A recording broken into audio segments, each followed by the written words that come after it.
দেশের রাজনৈতিক পট পরিবর্তনের পর পরিবর্তন করা হয় শেখ পরিবারের নামে থাকা ১৩টি সরকারি বিশ্ববিদ্যালয়ের নাম। তবে এবার শুধু বিশ্ববিদ্যালয় নয়, পরিবর্তন হচ্ছে শেখ হাসিনা ও তার পরিবারের নামে থাকা শিক্ষা প্রতিষ্ঠান সহ বিভিন্ন প্রতিষ্ঠানের নাম। কিন্তু কিভাবে হবে সেই পরিবর্তন, বিস্তারিত জানাচ্ছেন আরিফ হাসান। ২৪-এর গণঅভ্যুত্থানের মাধ্যমে বাংলাদেশের রাজনীতিতে ঘটে নাটকীয় পরিবর্তন।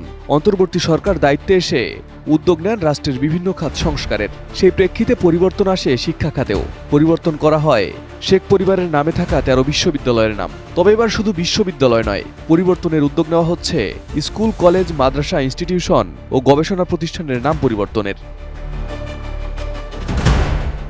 শিক্ষা ও গণশিক্ষা মন্ত্রণালয় সূত্রে জানা গেছে, উপদেষ্টা পরিষদের সিদ্ধান্তের আলোকে সারা দেশে শেখ পরিবার ও আওয়ামী লীগের নেতাকর্মীদের নামে থাকা সকল শিক্ষা প্রতিষ্ঠানের তালিকা প্রস্তুত করা হচ্ছে।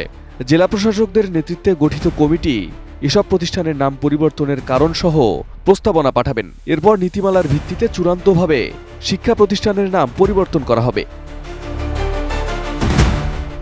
বসুন্ধরা ডায়াপেন্ট এখন আরো উন্নত। এই হট এয়ার থ্রো টপশিট দ্রুত শোষণ করে সোনামণিকে দেয় কোমল অনুভূতি। গত অক্টোবর মাসে উপদেষ্টা পরিষদের সিদ্ধান্ত হয় গণহত্যার সঙ্গে যুক্ত ব্যক্তিদের নামে থাকা শিক্ষা প্রতিষ্ঠানগুলোর নাম পরিবর্তন করা হবে। সেই ধারাবাহিকতায় শেখ হাসিনা ও তার পরিবারের সদস্যদের নামে থাকা প্রতিষ্ঠানগুলোর নাম পরিবর্তনের কাজ শুরু করেছে শিক্ষা মন্ত্রণালয়। এ লক্ষ্যে জেলা প্রশাসকদের নির্দেশ দেওয়া হয়েছে, তারা সংশ্লিষ্ট প্রতিষ্ঠানগুলোর তালিকা তৈরি করে প্রতিবেদন পাঠাবে।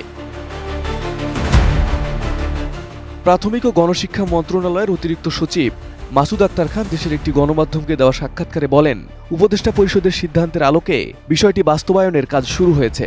ইতোমধ্যে ডিসি ও ইউএনওদের নেতৃত্বে গঠিত কমিটি কাজ শুরু করেছে। এদিকে তালিকা তৈরির কাজে বিভিন্ন জেলায় স্থানীয় প্রশাসনের কর্মকর্তারা কাজ শুরু করেছেন। তবে নাম পরিবর্তনের এই সিদ্ধান্ত নিয়ে বিতর্ক তৈরি হতে পারে বলেও ধারণা করা হচ্ছে। জানা গেছে, তালিকা তৈরির ক্ষেত্রে প্রথমে শেখ হাসিনা ও তার পরিবারের সদস্যদের নামে থাকা শিক্ষা প্রতিষ্ঠানগুলোকে অগ্রাধিকার দেওয়া হবে। এরপর আওয়ামী লীগের শীর্ষ নেতাদের নামে থাকা অন্যান্য শিক্ষা প্রতিষ্ঠানের নাম পরিবর্তনের প্রক্রিয়া শুরু হবে। নতুন নামকরণের ক্ষেত্রে সংশ্লিষ্ট এলাকার ইতিহাস, সংস্কৃতি ও কৃষ্টির সঙ্গে সামঞ্জস্য রেখে নাম পরিবর্তন করা হবে বলে জানা গেছে। এ বিষয়ে শিক্ষা মন্ত্রণালয়ের পক্ষ থেকে একটি নীতিমালা অনুসরণ করা হবে, যাতে সব দিক বিবেচনা করে সিদ্ধান্ত নেওয়া যায়। Arif Hasan, ATN news.